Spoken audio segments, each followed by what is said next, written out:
Good morning viewers, welcome to my channel and easy way to English. আজকের ভিডিওতে তোমাদের আমি বলেছিলাম কনজুগেশন সম্পর্কে বলবো, কিন্তু পরে ভেবে দেখলাম তার আগে সিম্পল সেন্টেন্সগুলো একটু ছোটো ছোটো সিম্পল সেন্টেন্স ফ্রেমিংটা শিখে নেওয়া বোধহয় ভালো হবে। সেই জন্য আজকে কনজুগেশনটা শুরু না করে এইটাই শুরু করছি। দেখো বোর্ডের দিকে তাকিয়ে দেখো, আমি অনেকগুলো কলাম দিয়েছি। এর মধ্যে দেখো প্রথম দিকে যে কলামে আছে I, we, you, he, she, it, any single person, that, those, this, এগুলো হচ্ছে তোমার প্রোনাউন্স। এখানে দেখো কতগুলো ভার্ব লিখেছি, তার মধ্যে am, is, are, do, does, have, has, এটা হচ্ছে হেল্পিং ভার্ব। তারপরে shall, will, can, could, would, এটা হচ্ছে মোডাল ভার্বস। এখানে দেখো এমনি কতগুলো অ্যাকশন ভার্ব লিখেছি। অ্যাকশন ভার্ব কোনগুলো তোমাদের বলেছিলাম, যাদের শরীরের মুভমেন্ট হয়, শরীরের মুভমেন্ট করে যে কাজগুলো করা হয় সেগুলো হচ্ছে অ্যাকশন ভার্ব। এ পাশেও কয়েকটা অ্যাকশন ভার্ব আমি লিখেছি, এর কারণ আছে, সেটা আমি পরে বলছি তোমাদের। এখানে দেখো কতগুলো ওয়ার্ড লিখেছি, স্টুডেন্ট ছাত্র, টিচার শিক্ষক, ফ্লাওয়ার ফুল, ট্রি গাছ, স্কুল বিদ্যালয়, ব্যাংক তোমার ব্যাংক বলতে আমরা যা বুঝি, বই, অ্যানিম্যাল পশু। এর মধ্যে দেখো এইগুলো কিন্তু তোমার নাউন। তাহলে নাউন কাকে বলে? নাউন বলতে আমরা বুঝি যে আমরা যা কিছু চোখে দেখতে পাই, যা কিছু অনুভব করতে পারি, মন দিয়ে যা কিছু বুঝতে পারি, সমস্ত কিছুই নাউন। আমাদের চারদিকে যা কিছু আছে সমস্ত কিছু হচ্ছে নাউন। নাউন বলতে মনে রাখবো যা কিছু আমরা দেখতে পাই, ইন্দ্রিয় দিয়ে যা কিছু বুঝতে পারি, সবই হচ্ছে নাউন। এই পাশে কতগুলো ওয়ার্ড আছে দেখো, good, slow, beautiful, old, new, nice, loud, soft, polite, এইগুলো হচ্ছে অ্যাডজেক্টিভ। অ্যাডজেক্টিভ কি? নাউনকে যে বিশেষিত করে, নাউনের দোষ, গুণ, অবস্থা, প্রকৃতি যেগুলো বোঝায় সেগুলোকে বলে অ্যাডজেক্টিভ। এবার এর থেকে আমরা ছোট ছোট সেন্টেন্স তৈরি করা শিখব। প্রথমে দেখো এখানে আই, তোমাদের টেন্স আমি শিখিয়েছিলাম, করি, যাই, করো, খাও, করে, খায়, এগুলো প্রেজেন্ট ইনডেফিনিট টেন্স বলেছিলাম। দেখো কী করে ব্যবহার হয়, দেখো আই, আই এর পরে কী বসবে? অ্যাম বসবে। এগুলো আমাদের মনে রাখতে হবে। দেখো আমি অ্যাম বসবে কখন? যদি কোনো ভার্ব ব্যবহার না করে কোনো নাউন ব্যবহার করি। এখন দেখো আই অ্যাম এ স্টুডেন্ট। আর যদি বলি খেলার কথা বলি তাহলে হবে আই প্লে, আমি খেলি। কিন্তু যখন নাউন ব্যবহার করছি তখন হবে আই অ্যাম এ স্টুডেন্ট, আমি একটি ছাত্র। ঠিক আছে? যদি বলি আমি বসি তাহলে কী হবে? I sit. তুমি বসো, ইউ সিট। তুমি বসো, ইউ সিট। আমরা বসি, উই সিট। আমরা খেলি, উই প্লে। তুমি খেলো, ইউ প্লে। তুমি গান গাও, ইউ সিং। কিন্তু হি, শি, ইট, যে কোনো সিঙ্গল পার্সন যদি বলি তাহলে কিন্তু ভার্বের শেষে এস বা ইএস যোগ হবে। হ্যাঁ, তাহলে দেখো সে বসে, সে খেলে, হি প্লেস। সে গান গায়, হি সিংস। সে গান গায়, সে আঁকে, শি ড্রস। রাম খায়, রাম ইটস। রাম পান করে, রাম ড্রিঙ্কস। বোঝা গেল? দ্যাটের পরে কিন্তু তোমার সাধারণত অ্যাকশন ভার্ব আসবে না। যেমন দ্যাট দিয়ে যদি বলি, দ্যাট ইজ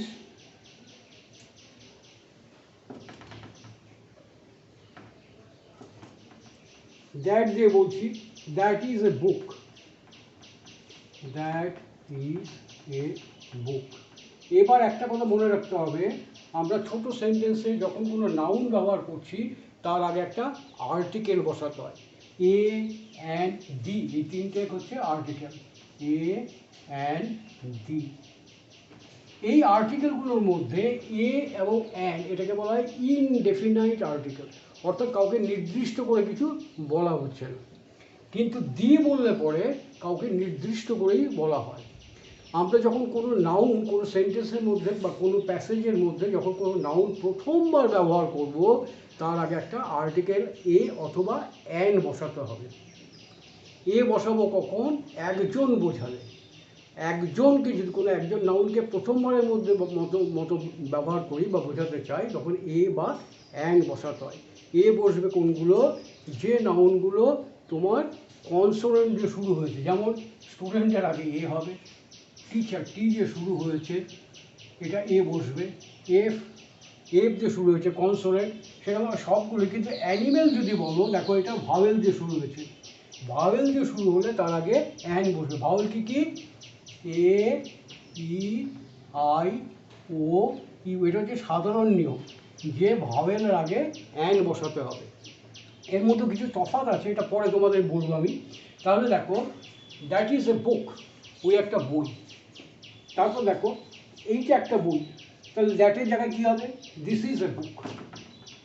এখানে হবে this is a book, this is a book. সেরকম দেখো, দিস ইজ এ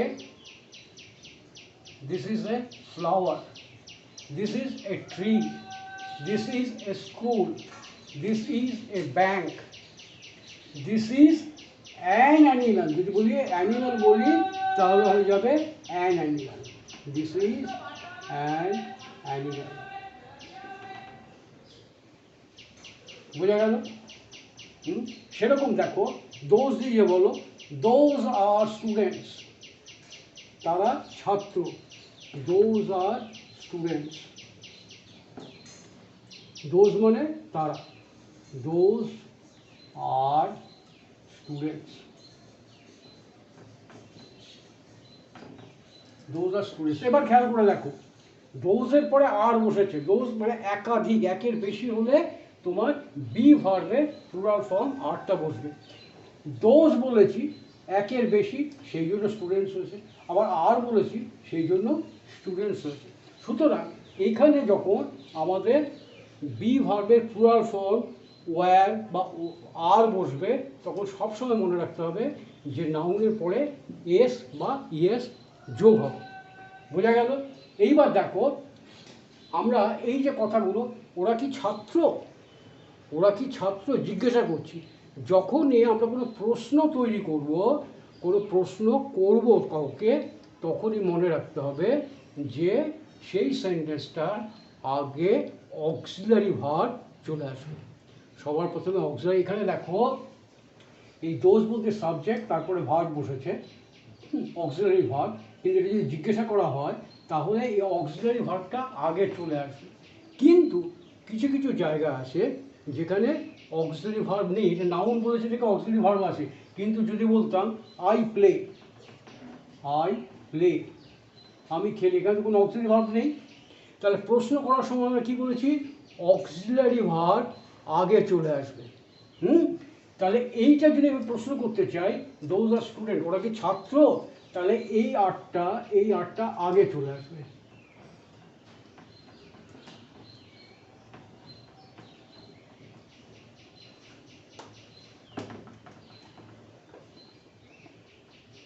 তখন হবে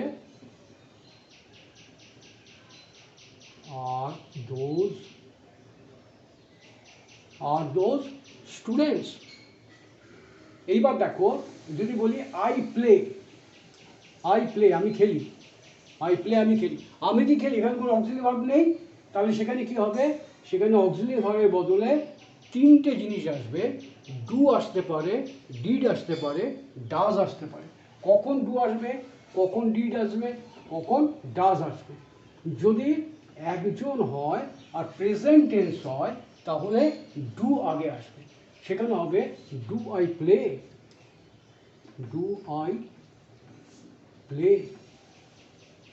বোঝা গেল? সেরকম যদি বলা হয় সে কি খেলে, তাহলে সে কি খেলে যদি বলি সে কি খেলে, এখানে খেয়াল রাখতে হবে কি, সেটা কি থার্ড পার্সন সিঙ্গুলার নাম্বার। যদি থার্ড পার্সন সিঙ্গুলার নাম্বার হয়, একজন বোঝায়, তাহলে সবসময় ডাজ আগে আসবে। এখানে আসবে কি ডাজ, ডাজ হি প্লে। এবার কিন্তু মনে রাখতে হবে, দেখো সে খেলে বলতে আমরা কি বলতাম, যদি বলতাম সে খেলে তাহলে বলতাম কি হি প্লেস, তাহলে বলতাম হি প্লেস। কিন্তু যখন প্রশ্ন করছি তখন মনে রাখতে হবে সবসময় ভার্বের ফার্স্ট ফর্ম হবে। সে কি খেলে, সে কি খেলে, ডাজ হি প্লে,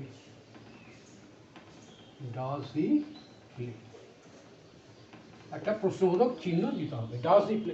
এইবার দেখো সে কি খেলে, দুটো মানে হতে পারে, সে খেলছে কিনা, সে খেলা করে কিনা জিজ্ঞাসা করছে, এই একটা হতে পারে। আরেকটা হচ্ছে সে কি খেলে, ফুটবল খেলে না ক্রিকেট খেলে না ব্যাডমিন্টন খেলে, কি খেলে, আমাকে মানেটা বুঝতে হবে এবং সেই অনুযায়ী সেন্টেন্সটা তৈরি করতে হবে। যদি বলি সে কি খেলে, সে কি খেলে, কি, এই কিটা কি, হোয়াট। তাহলে দেখো এখানে বলেছি who, what, when, where, how, why, এগুলিকে বলা হয় ডাব্লিউএইচ শব্দ। ডাব্লিউএইচ শব্দটা সবার আগে যাবে, তারপর এই ফ্রেমিংটা হবে। সে কি খেলে, তাহলে এখানে কি হবে, what does he play, what does he play, সে কি খেলে, বোঝা গেল। তো এরকম সবগুলি করতে পারো। কি বলতে পারি, যেমন সে কি খায়, ডাজ হি ইট। মনে রাখতে হবে এইটা কিন্তু সবসময় প্রেজেন্ট ফর্মটা হবে, V1 ফর্ম হবে। তাহলে সে কি খায়, ডাজ হি ইট। সে কি গান গায়, ডাজ হি সিং। সে কি নেয়, ডাজ হি টেক। রাম কি দৌড়ায়, ডাজ রাম রান। রাম কি বা শ্যামল কি রং করে, ডাজ শ্যামল পেইন্ট। তাহলে বোঝা গেল। এইবার দেখো তুমি, তুমি আঁকো, তুমি আঁকো বলে কি বলবো, ইউ ড্র। তুমি আঁকো, ইউ ড্র। তুমি আঁকো, ইউ ড্র।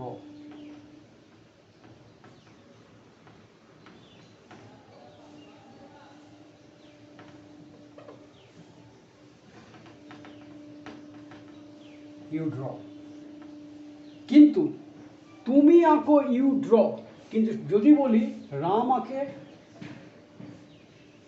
রাম আঁকে, Ram third person singular number, সেখানে রামের জায়গায় ইউ এর জায়গায় রাম বসবে, আর ড্রর জায়গায় কি হবে, ড্রজ হবে। Third person singular number, S যোগ হয়েছে। এইবার দেখো তুমি কি আঁকো, এখানে তুমি আঁকো, এখানে কোনো অক্সিলারি ভার্ব নেই, তাহলে এখানে অক্সিলারি ভার্ব আগে আসবে। তুমি কি আঁকো, ডু ইউ ড্র, তখন কি হবে,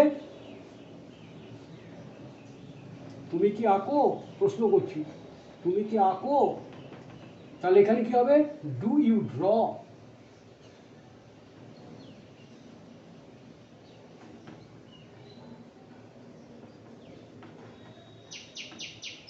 ডু ইউ ড্র। এইবার যদি বলি তুমি কি আঁকো, তুমি কি আঁকো, তার মানে কি ইংরেজি কি, হোয়াট। তাহলে এটা হোয়াট